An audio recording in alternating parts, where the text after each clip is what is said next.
Welcome to Coach Bennett's podcast, where every run has a purpose, where kindness is hardcore, where this is about running, and this is not about running, where every starting line is a finish line in disguise, where rambling still gets you where you need to be, where pineapple will never ruin your pizza, and the sodas, adult and not adult kind, are always cold, and where there is room on the starting line for everybody.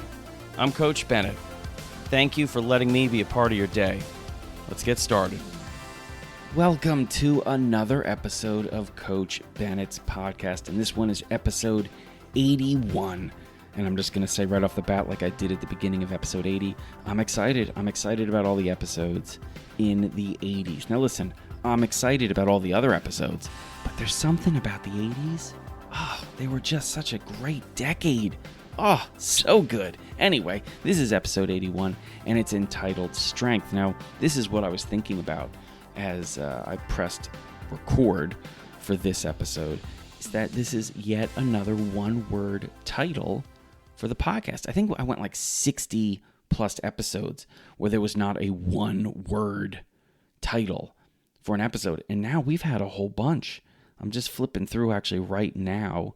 Yeah, episode 62 was confidence, 63 patience, 64 hope, and then we went through a couple where there was no one-word episode titles, and then we just had endurance as episode 75, struggle as episode 77, and now here we are, episode 81 with strength, and I'm really excited about this one, and I decided to do this episode now here in the middle of December, because I'm actually putting together a Coach Bennett's newsletter right now entitled Finish Strong, and they just kind of worked off each other. It's not that often that my newsletter and the podcast work together at the same time in terms of just the topics or the focus. It's happened a few times, but it's not as common as you would think, which is interesting, at least to me. It's probably not interesting to you at all, that here I am writing something, and then when it gets time to record something,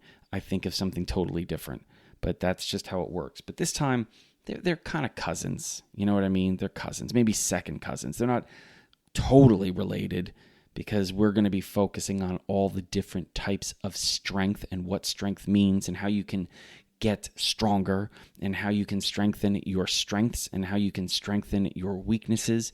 We're going to go through all that stuff. The newsletter, Finish Strong, really is about how you have time here at the end of the year to finish strong. And it doesn't have to be just about the end of the year. So if you were to read Coach Bennett's newsletter in February or April or July, it would still resonate with you and have meaning, because it's not just about finishing the year. It's about finishing really anything. It could be the day, a project, a run, a race, anything. So that's what the newsletter is about. And like I said, this one, strength, is really about everything that strength means, especially when it comes to running. Obviously, this is about running and this is not about running, but we're going to be looking at strength through the lens of running and as runners. All right, so you know what we're going to do, because this is important. We need to define what strength means. And one of my favorite words in kind of the running canon, because those words that I've been talking about, whether it's struggle, patience, hope, courage, endurance, all of those things, when I define them, they're great definitions. And there's usually 1, 2, maybe 3 definitions that kind of stand out for me. Strength is different. Like, I'm not kidding here. I'm going to go through 6 different definitions of strength. Now, if you're a longtime listener, you're hopefully excited. You're probably like, ooh, baby, 6 definitions. Let's go. I hope that's the case. If you're not a longtime listener, if this is your first time, I'm going to tell you something crazy is about to happen. You're about to get inspired by the dictionary. That's right. You see, to me, the dictionary is a fantastic assistant coach, an awesome assistant coach, because the dictionary in so many different ways gives us clarity on what some of these words are, give us the real meaning and the power, therefore, of these words that we often just throw around, that we say. And it's like, do we really know what that means? Do we really know what strength means? And I think we know some of the definitions of strength, but I don't know if we know all of them, okay? So let's just go through definition 1 of strength. It's a noun. Definition 1, the quality or state of being strong, bodily or muscular power. I'm going to read that again. The quality or state of being strong, bodily or muscular power. I would say that's the definition that most of us associate with strength. It's how much can you lift? How much power do you have?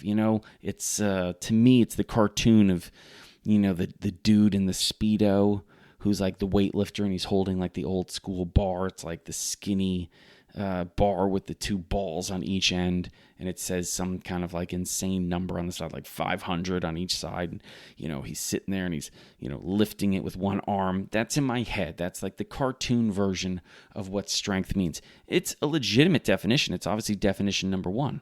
And I would say that's the one that we normally go to. What does strength mean? Well, it's the quality or state of being strong, meaning bodily or muscular power. You see, it tells you what it means by that. The quality or state of being strong, meaning, by strong, bodily or muscular power. That's the one we probably think of first and foremost, but there are other definitions. And if we're going to have a really great show today, which I think we're going to have a really great show today, we need to know about the other definitions. So when I'm going through this show, you are not just thinking about the cartoon guy with the weight above his head, right? You're thinking about all of the other possible definitions of strength. Like definition number 2, mental power, force, or vigor. Ooh. So number 1 was the physical side, right? That was definition number 1. Definition number 2 was the mental side. Mental power, force, or vigor. By the way, vigor is just such a great word. Definition number 3, moral power, firmness, courage. Ooh, we're bringing morality into this definition now for strength. Moral power, firmness, courage. Strength has so many different sides to it, doesn't it? Yes, it does, Coach. Definition 4, the power by reason of influence, authority. Okay, think about that. Power by reason of influence, authority. Say it one more time. Power by reason of influence, authority. That's a different type of strength, right? Think about it. This isn't about the quality in terms of your physicality and your physical power. It's not about your mental power, force, or vigor. No, it's not about moral power. Strength can be your power by reason of influence. How influential are you? That can be a strength. The authority you have can be a strength. Okay? Definition, we're bouncing down now a little bit. I always skip a couple definitions because I'm like, no, this just doesn't fit with what we're talking about. 8. Yeah. Definition 8. Vigor of action, language, feeling.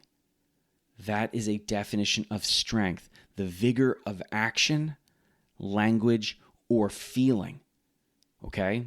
That's a pretty cool one. We're going to come back to that one for sure. Number 9. Yes. Okay? Number 9. Anytime I say number 9, I don't know if any of you are Beatles fans, but do you ever think of Revolution number 9? Their song Revolution number 9? So they have a couple of different versions of Revolution. Revolution number 9 starts with this, like, it sounds like this kind of older Englishman going, number 9, number 9, number 9. Anyway, that's what I think of anytime I say number 9. But moving on. Number 9, something or someone that gives one strength or is a source of encouragement. I'm going to read that one again. It's kind of sentimentally my favorite definition for strength, so I'm going to read it again, okay? Something or someone that gives one strength or is a source of encouragement. Oh, are you kidding? That's right. We just went through a whole bunch of definitions for strength because we needed to. We needed to set the foundation for what this show is about. It's not just about lifting weights. It's also not just about lifting weights and mental strength, mental fortitude, all right? It's also not just about morality in terms of strength, having a strong moral character, but it is about all of those things. But it's also about the power, the strength, the power by reason of influence, the authority you may have. And it's also about the vigor of action, language, or feeling when we're talking about strength. And it's about something or someone that gives one strength or is a source of inspiration. It's all those things. Because if we're going to talk about this and we're going to take advantage of our strengths, if we're going to learn how to get stronger and therefore be able to become a stronger runner, having stronger runs, if we're going to be able to do that, we need to know all the different ways we can get stronger. We need to acknowledge all of our different strengths. We need to look for all of our hidden strengths. And we need to find our weaknesses, which, depending on how you want to define it, it could be a strength that just needs to be improved upon, or a potential strength. Ooh, isn't that a nice way to look at it? I'm fine with calling them weaknesses. I have no problem calling them weaknesses, because if you can call something a weakness of yours, you've already taken one of the most important steps, which is acknowledging it, not hiding it, not putting it in a corner, not getting the spotlight off it and having it sit there in the dark. By acknowledging a weakness, you are at least, in my estimation as a coach, a little bit closer to strengthening it. Okay, then we got to do the work. But again, a weakness is a potential strength if we work on it, right? Or at least it has the potential to get stronger. That's the other thing that people always forget about. And maybe I'm jumping ahead. But when they talk about their weaknesses, there's always this idea that it's just weakness, as opposed to looking at a weakness and saying, you know what? These are the easiest things to strengthen. Now, I'm not saying one of your weaknesses is ever going to be, equal in power or potential strength as one of your strengths, right? I'm not saying that. What I'm trying to say is that your weaknesses can get stronger, right? So yeah, maybe comparatively to a strength, they're weaker, but they can still be a strength, and they can definitely be stronger compared to how they were when you were ignoring it, ashamed of it, or not working on it, right? All right, that's just what I wanted to say about that. So we've gone through the definition. Now, when you're thinking about running, what does strength mean when it comes to running? I would say most people associate strength with two things. First and foremost, it's probably, when someone says they're a strong runner, which means they're a powerful runner. And really, if you ask somebody to dig a little bit deeper, because what does that even mean? Does that mean that they can launch themselves in a way that there's a massive amount of speed, even if it's for a short period of time, like a sprinter?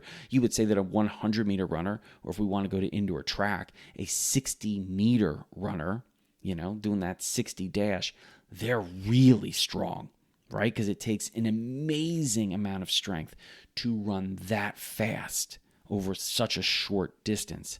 But I think if you ask people to dig a little bit deeper, what they're also thinking about are athletes that can run and maybe they can maintain their form and they seem strong because of the way that they at least look. For some people, what strength means is endurance. It means they're a strong runner. They can just keep running and running and running. And maybe they're not even thinking about pace. Some people may be marrying those two things.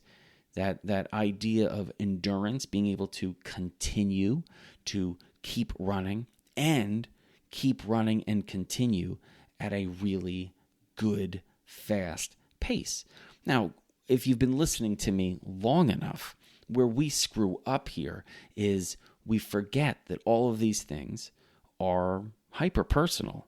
And if we assume that somebody is only strong because they can run far at a fast pace, then almost no one is strong. I mean, if you think about it, almost no one is strong. I mean, I'll give you an example. If running for a long distance and running fast, and we're just not even going to define what fast means. We're just going to say fast where everyone is either the slowest or the fastest on some type of a spectrum.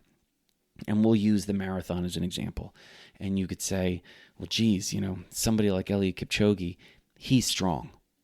Okay, well, if Eliud Kipchoge, who has run 26.2 miles, 42.2K, under 2 hours, all right, if that's what we equate with strong running, well, who else is strong? I mean, is someone who can run a marathon 20 minutes slower than Eliud Kipchoge also a strong runner? I mean, you may say, oh, well, yeah, 2:20's amazingly fast. But what about if you're Eliud Kipchoge? And we're looking at this spectrum as, okay, well, there's not strong and there's strong, because we're measuring the strength of running by being able to run far and fast. Well, to Eliud Kipchoge, if you're 20 minutes behind him, 20 minutes, imagine he finishes a marathon and then has to wait at the finish line for 20 minutes. That's like the length of a punk rock record before a 2:20 marathoner shows up. Well, maybe if this is the way we're defining it, and he wants to respect the way we're defining it, he would not consider that 2:20 marathoner fast, which is why I think you need to get out of your head that being fast and being strong is associated with people crossing the finish line first. All right? I have seen people put together stronger races well behind the first person that crosses the line, and the first person who crossed the line not having a strong race, not being a strong runner, because they're not getting out of themselves as much as that person who finished potentially 20 minutes behind them. So I'm just telling you, be careful when you start equating some of these terms with places in a race, times on a watch, metrics in a running app. Don't do it. All those numbers ever do is tell you how far, how long, and the speed that distance was covered. That's it. They don't tell the full story. In terms like strength, there is more to it than those numbers. Just letting you know. Do those numbers play a part? Sure. But those numbers are going to be different for everybody in what they represent and whether it truly is a sign of strength or not that has been on display. That's all I'm saying. So when it comes to running, it can mean a lot of different things. I just want us to get rid of the numbers for now.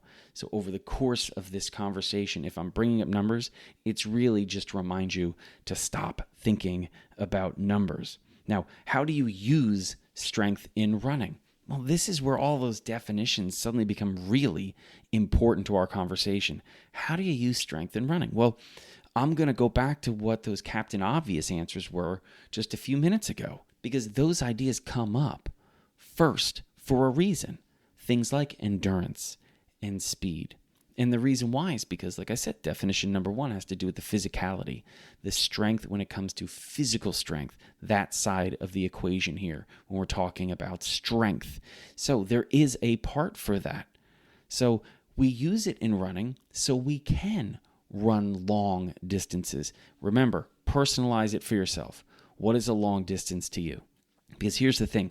All of you out here that are listening to this, you should have, because you're all your own people, you should have different answers for that. For some of you, you're thinking, geez, if like fast and far, what would be an example of like a strong run? Wow, if I could finish a 5K run and feel like I could go further and could have gone faster and be in complete control of my breathing and have good form and stay mentally engaged, wow, that would be an example of a strong run. For some of you, you may be thinking 50K and not 5K. For some of you, you may be thinking at this point, wow, 15 minutes in a row would be amazing. That would be, that would feel strong if I could go for 15 minutes without stopping, not feeling bad for myself, not being a bad teammate to myself. Wow, that would be strength. For someone else, it may be the pace. It may be, well, if I could do my runs and be averaging under 7-minute Ks or 9-minute Ks or 6-minute Ks. It doesn't matter what the number is. The point is, what's your number? What in your head triggers this idea of, that would be me doing a strong run. If I could do a recovery run, and the distance doesn't matter in this occasion because I'm just thinking about pace. If I could be averaging, clicking off 6, 7, 8, 9-minute Ks, then yes, I would feel like I'm running strong. And usually it's an example of progression for us. You're bringing up this number because you're putting it out ahead of you, not where you're at right now. That's sometimes how we equate strength, is not where we are right now, which is another thing I'm going to ask you to do is, if you want to handle this conversation the right way, you're going to have to come to terms with some facts. And one of those facts is you are right now already strong. I'm not saying you're not going to get stronger. I'm just saying you're already strong. Because remember, strong, like fast, is always in relation to something else. You have been weaker than you are now at one point in your life, which means you are not at your weakest. You may not be at your strongest, but you are stronger than you have been in the past. You may be stronger tomorrow. So when you're thinking about this, don't always assume that strength to you is something out there in the future. Part of your strength is here in the present. All right? That's just something I want you to do. We all need to get better at acknowledging our own attributes, our qualities, our abilities, and yes, our strengths. So usually when we're thinking about in running, it's usually speed and endurance. Those are some of the two things. But as I mentioned in these examples already in the last couple of minutes, and you probably didn't flinch at any of it, I brought up things like being a better teammate to yourself, being more focused. These are some things that were examples in our definitions of strength. So if you think about just a run, one run, it could be a recovery run, a long run, a tempo run, a fartlek run, it could be intervals, it could be hills, it doesn't matter. You are actually working and hopefully strengthening so many different strengths during the course of one run. The mental side, the mindful side, the emotional side, the physical side. These all have their certain strengths associated with them, which is why running is such a great sport, because one run can tax you in ways, can work you in ways where you are going to be working on so many different strengths over the course of just a single run. So how do you use it? Well, we kind of went through it. So many different ways, all of the definitions. And yes, there were some that I haven't gone into yet because I'm going to save them for a little bit later. We're going to just do some of the obvious ones. But just over one run, that's how you can work on all of these strengths, which tells you something else. You need these things to go through a run. You need them all. You have to have some strength mindfully. You have to have some strength physically. You need to have some strength emotionally. You need to have these strengths in order to do one run. So anyone out there who has started a run and finished a run, and believe me, if you can start a run, you can finish a run because all you need to do is stop. Then you have strength. So here we are, 20 plus minutes into this episode, and I'm not waiting until the end. You are strong. Like I said, doesn't mean you can't get stronger, but you have strength. You are strong because you've done a run. A run is proof of strength, period. Full stop. Send that telegram. You probably need to send it to yourself because some of you out there are like, oh, I'm not strong. Some of you go for runs. You say, oh, I'm not a runner. Listen, little ramble here. I'm sorry. Please stop doing that.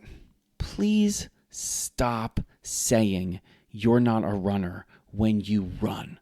The amount of people that have gone out and they consistently run and don't call themselves a runner. The amount of people that do fun runs like turkey trots and they race 5Ks and they do community 10Ks and say, I'm not a runner, it's almost impossible to believe. There are people who do half marathons. And after they tell you they do half marathons, they say, but I'm not a runner. Or they say, I'm not a runner. I've done a few half marathons, but it's not like what? It's not like what? You do 21.1K races, you're not a runner? There are people who have done a marathon or marathons plural and say, yeah, but I'm not a runner. There are people who do ultras, 50Ks, 100Ks, and they say, oh, I'm not like a runner. I'm really, really, really slow, which is why I do 100K runs. Can we all just stop diminishing ourselves? It's like everyone is in this race to just belittle themselves before someone else does. Guess what? Stop doing it. If you run, you're a runner. Okay? Move on. The dictionary even says it. If you don't believe me, which is ridiculous. I mean, after all this time, you don't believe me? What is going on? Look in the dictionary. Look up running. The act of a runner. Period. No pace, no distance, no duration. All it says is running is the act of a runner. Done. Dictionary told you so. We can move on. Okay. That got a little heated, didn't it? Okay. So let's get to how you can work on strength. Okay? And I mean all of the different types of strength. One, you have to know the different types of strengths.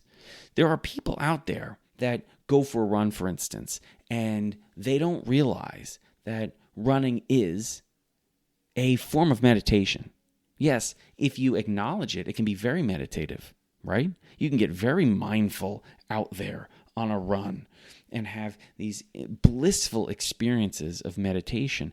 There are people who go through their whole life and don't understand that that's what they've been doing, and they don't take as much advantage of it as a result. And what happens is they may have been running for 10 years and suddenly they read something that says, running can be meditative. And they're like, wow, that's amazing. And suddenly they feel like their runs are, in fact, meditative. Now, they're probably doing the same thing they've been doing. They're losing themselves on the trails, or they're having moments of peace out there on the roads, but they're acknowledging it. And as a result, it's becoming more powerful. It's becoming more tangible of a benefit. It was a benefit before, whether they realized it or not. It's just that now the simple acknowledgement of what's occurring makes it seemingly more powerful, and honestly does make it more powerful. That acknowledgement makes it more powerful, because now when you acknowledge it, you're saying, okay, I am feeling the benefits from this, and you can bring that with you outside of the run. It's the same thing when you're talking about strengths that you're working on a run. If you know heading into a run that one of the definitions of strength, okay, is mental power, force, or vigor, right? That's one of the definitions.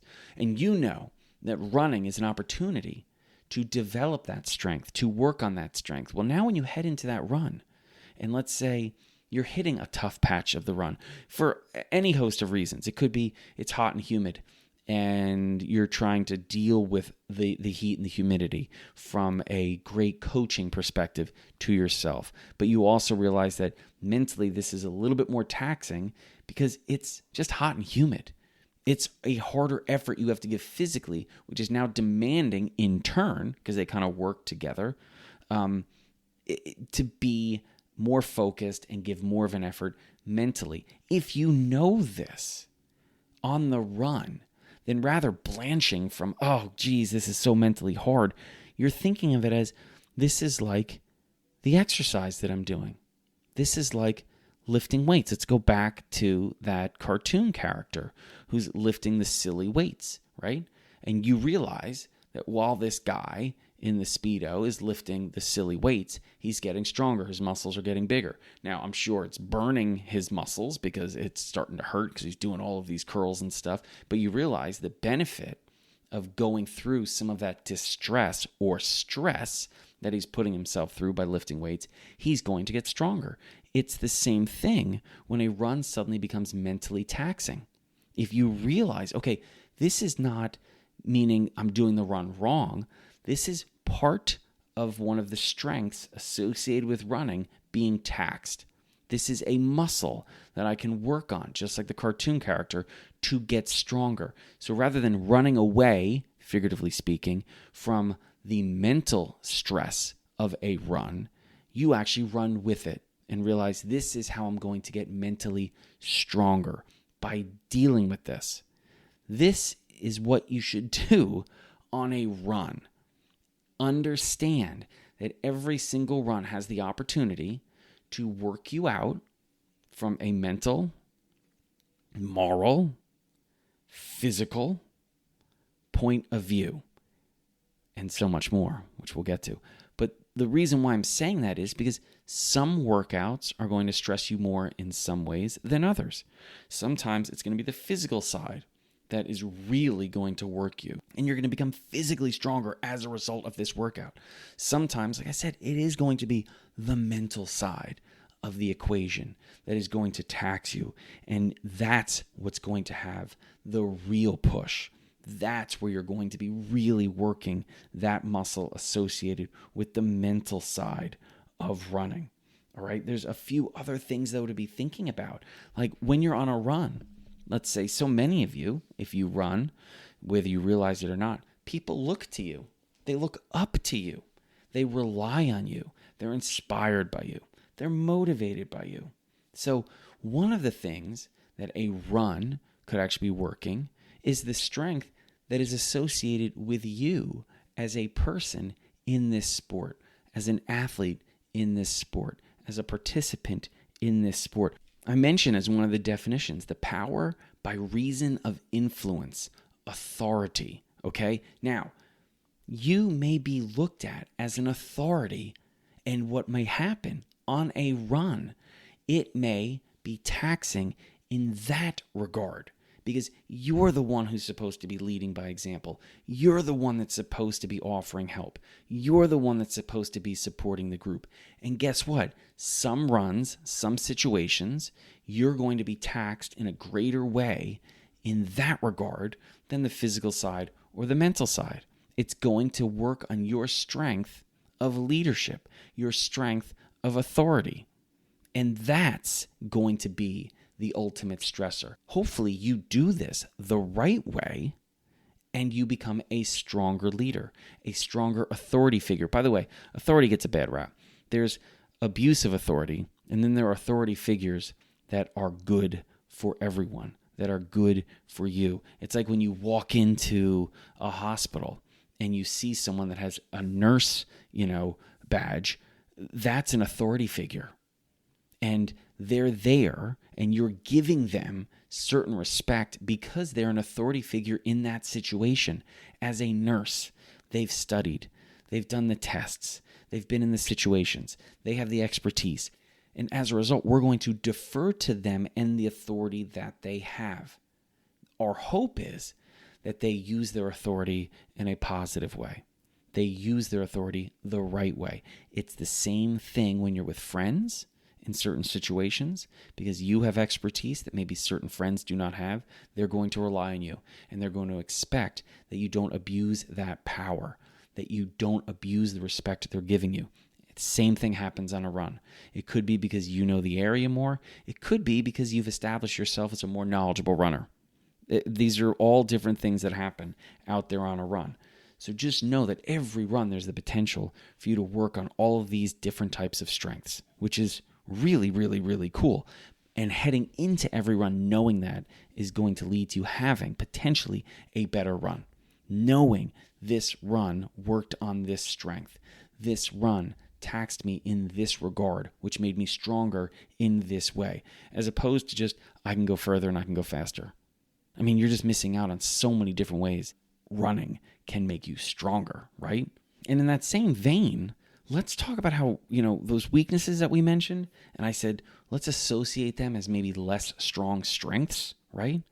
So weaknesses can be worked on a run in the same regard, especially if you're looking at it in just a slightly different way. And I'm going to ask you to just try this. When you go on your next run, all right, what I want you to do is not just think about all of the strengths that you have and how you can strengthen them. I want you to think about your weaknesses.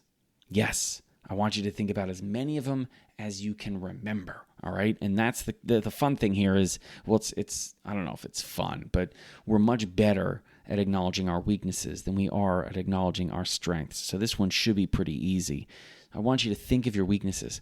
But once you think of your weakness, what I want you to do is think of it as a strength with lots and lots of upside, okay? That's what I want you to do. So like, for instance, I've mentioned to you a number of times that I used to just loathe hills. I just did. A lot of it was mental, but a lot of it had to do with me convincing myself I didn't have the fitness to run hills, which was silly. And as a result, I would shy away from them. If I started to look at hills not as this massive weakness, but as, ooh, here's a strength that has big, big, big upside, I would probably have run more hills. I would have looked at them very differently. I would have run them very differently. And here's the not big surprise. I would have gotten much better at hills earlier. But I only looked at hills as a negative as opposed to a potential really big positive. So what I want you to do is just think of your weaknesses as strengths with lots of upside. And if you want to, let me know what some of them are. Let me know how that changed your runs when you worked on those strengths with big, big upside. And that's one of the great ways that we can start working on those weaknesses, okay? Because more often than not, we get into the habit of just focusing on our strengths, shying away from our weaknesses. And you know what they stay? They stay weaknesses. But what's even worse, they atrophy. They get weaker and weaker and weaker. The more we disregard them, the more we ignore them, the more we fail to work on them. So start looking. Just do it for a week and see what happens. And you'll probably do it for the rest of your life after this because I think it helps. Look at your weaknesses, not as weaknesses, but as strengths with big upside. That's how you can use this episode to really help you the next time you go for a run and you want to get stronger. Okay, you're going to be surprised at how many different aspects of your running get stronger.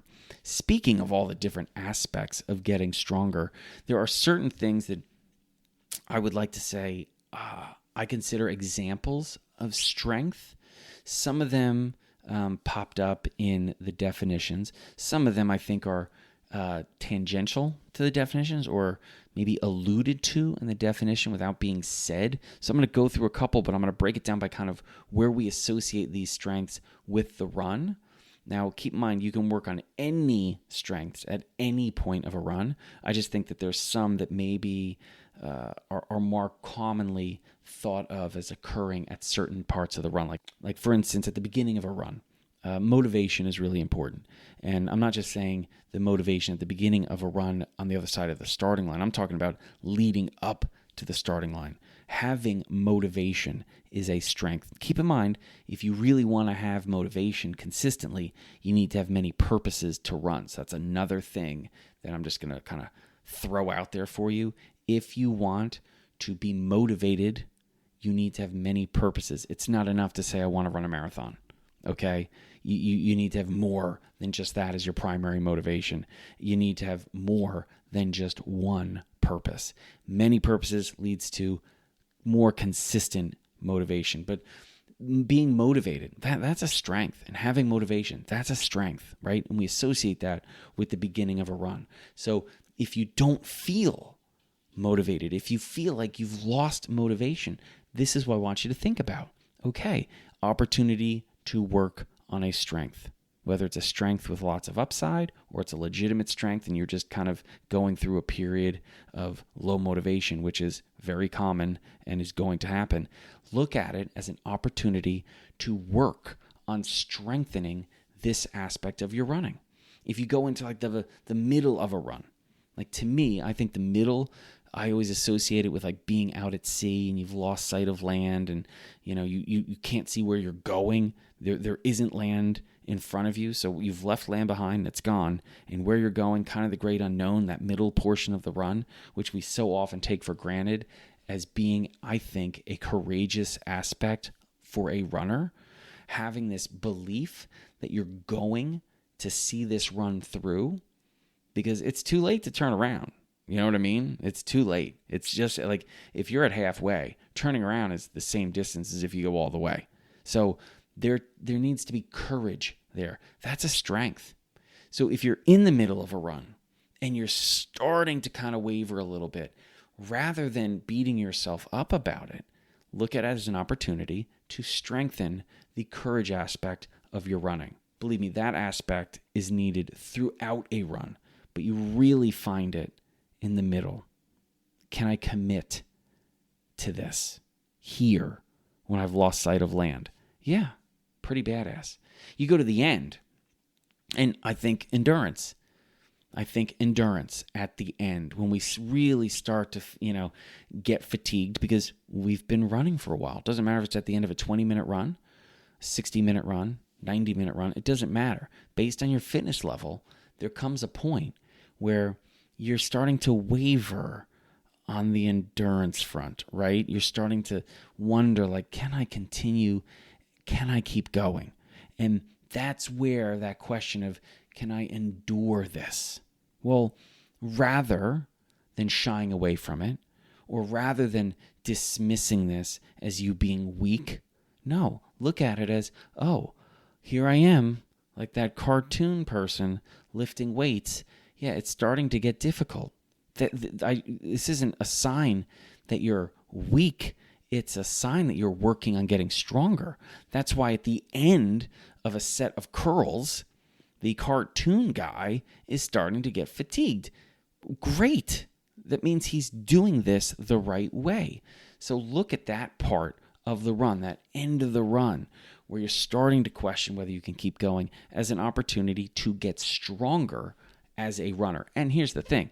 Once you get to a certain point of a run, you get to a certain duration of a run, physiologically things are changing inside of you, and you are, in fact, spending more of the run working on building endurance. So it's kind of cool that it works, from a physical standpoint, but also from a mindful standpoint, and really an emotional and spiritual standpoint too when it comes to endurance. You know what I mean? Here's another thing. If you're away from the sport for whatever reason, could be sickness, could be injury, could be the fact that, you're unable to train for a host of different reasons, right? A lot of people think, well, I'm not working on anything.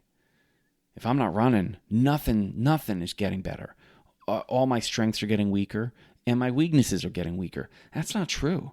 It takes an incredible amount of patience to get through those periods of time. Being on the sideline and not on the starting line. An incredible amount of patience. Patience is an absolute strength when it comes to distance running. And if you can work on your patience, even when you're not running, it's going to help you become a better runner. So if you are on the sideline, believe me, working on that patience is a sign of strength training, okay? And when you come back and you're running, you're going to need that patience again. Because remember, fitness, it's about delayed gratification, baby. You put in that run today. It doesn't help you today. It helps you down the road as you accumulate consistent running, and eventually you progress towards greater fitness. You need patience always if you're a runner. So yes, you can work on patience when you're not running. Pretty cool. When things are going right in your running, let's get away from being sick and being injured and being on the sideline. When things are going great, you can be working on humility. The workout went great, the run feels good, and I don't mean diminish yourself. Everyone always thinks that humility means diminish yourself. That is not true at all. I think humility is one of the essential ingredients to greatness, because humility is what allows us to understand, to believe, to know that we have upside, that we are not perfect, that we have not hit the ceiling. So there's more to go. There's more progression. There's the opportunity for betterment. So when things are going great, yes, that's awesome. Celebrate that. And also realize, wow, I have actually increased the space of my existence. I have gone beyond where I was. And just like when I see it sometimes on like these video games where, you've got like a character on a map and they move a little bit and then the map in front of them kind of expands out and suddenly the map's bigger. That's how I think about progression in this sport. When you've reached a certain goal, more of the map shows up. And suddenly you realize there's even more of a running world. There is. So as you're getting better and better and better, have your world expand. Your world as a runner expand. Your potential to expand. If you can do that, to me, that's a sign of humility. That yes, there is more. There's more beyond what I'm doing. That's exciting. That's exciting. So humility isn't about diminishing yourself. It's about expanding, I think, your horizon and understanding that there is more than you and more than what you've seen out there. You've got things when they're not going right. And this doesn't have to be sickness or injury. This could be just plateau. It could be periods where, for whatever reason, you don't think the progression is happening the way that it should. This is where you can work on perseverance. Perseverance is a strength. Go to those definitions. Perseverance fits in a couple of them. And perseverance isn't about, this idea that, I'm not going to quit until I win. To me, perseverance is more about, I'm not going to quit when I don't win. I'm not going to quit when I lose. I'm not going to quit when things don't happen the way I thought they were going to happen. It's not about not quitting until you get, the laurel wreath. No, this is about not quitting when the laurel wreath seems so far away. And maybe the laurel wreath isn't a possibility. You persevere. So there's a lot of situations as distance runners where we can work on that strength. Am I right? I am right. And then, I've mentioned a few times in here, this idea of confidence, which, there was an entire show about confidence and what, to me, how I define it, which is, acknowledging our abilities, our attributes, our accomplishments. That's really what it's about. It's acknowledging what we can do. That's what confidence is really about. It's acknowledging what we've achieved. And that is something with running you're always working on. Are you taking the time to celebrate that you have the ability to go for a 10-minute run or a 10-mile run? Are you acknowledging the fact that you're smart enough now to put together your own workouts? Are you acknowledging the fact that you are someone who can find the motivation to start a run, that you have the perseverance to get through a tough time, that you have the humility to keep expanding your horizons? That's what confidence really is about. And running is a great way to work on confidence, and confidence is a strength. It's a stone cold strength. And I'll tell you what, one of the coolest aspects of running is the fact that you get to work on all of these strengths, right? That's definitely one of the coolest aspects, that a simple run at any moment could have you working on so many different positive attributes. So many things that over the course of a run can be strengthened that you can bring into the rest of your life. To me, one of the greatest strengths of all, though, which is the one that I kind of saved for last, is the 9th definition, which, if you remember, I don't know why you would remember, so I'm just going to say it now, is definition 9 for strength: something or someone that gives one strength or is a source of encouragement. You have the ability, when you run, to inspire other people, to motivate other people, to encourage other people, and therefore be someone else's strength. You can be a source of strength for someone else, a teammate, a partner, a family member, a colleague, a stranger. Believe me, if you run, and if you run consistently, at some point, you didn't realize it, but somebody was driving by, walking by, saw you from afar, and was inspired by what you were doing. And you were the reason why they crossed a starting line of their own. You were the source of strength they needed to take on what was, before seeing you, an impossible task. You made it possible. You became the source of strength. That, to me, is the number one strength that a runner has, to be someone else's source of strength. That's why I'm always thanking you for running. That's why I'm trying to get you on a starting line, because every runner who crosses a starting line can be the source of strength for someone else. And if we are all running, then I would hope everyone has a source of strength to be a better person. Oof, what an awesome world we would live in, right? So that's the last definition I wanted to bring up, because to me, it's the best one. The 9th, we've never had one where I've had to go to 9. We've had me go to like 2 a lot, 3 and 4. I think we might have even had me go to 6 on one, but never 9. Strength is a strong definition, isn't it? Oof. Yeah. All right. Now, here we are at the end, but we're not over. We're not done. Oh no. You thought the end of this podcast was the finish line? Oh, you know that every finish line is just a starting line in disguise. So when this podcast ends, the rest of your day begins. Maybe you're going for a run, or maybe you're just doing something totally different. But the point is, you can always be working on your strengths. You can be acknowledging your strengths.